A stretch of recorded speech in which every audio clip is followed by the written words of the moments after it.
এক ছিল সুন্দর সবুজে ভরা এক গ্রাম।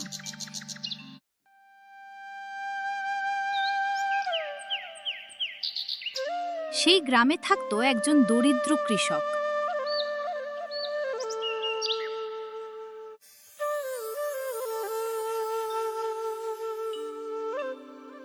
তার একমাত্র সম্বল ছিল একটি হাঁস। কৃষক, হে আল্লাহ, সারাদিন কাজ করেও কিছু হয় না। একদিন সকালে কৃষক অবাক হয়ে দেখল হাঁসটি একটি সোনার ডিম পেড়েছে।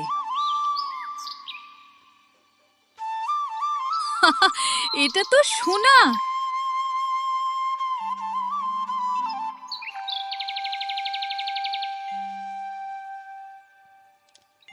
সে ডিমটি বাজারে বিক্রি করেছে, ভালো টাকা পেল।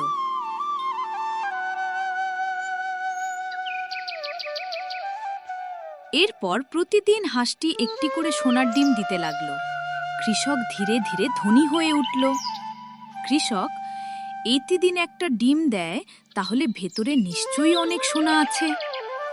লোভে পড়ে একদিন সে হাঁসটিকে কেটে ফেলে, কিন্তু ভেতরে কোনো সোনা ছিল না। হাঁসটি মারা গেল, আর সোনার ডিমও আর কখনো পাওয়া গেল না। আমি লোভ করেই সব হারালাম।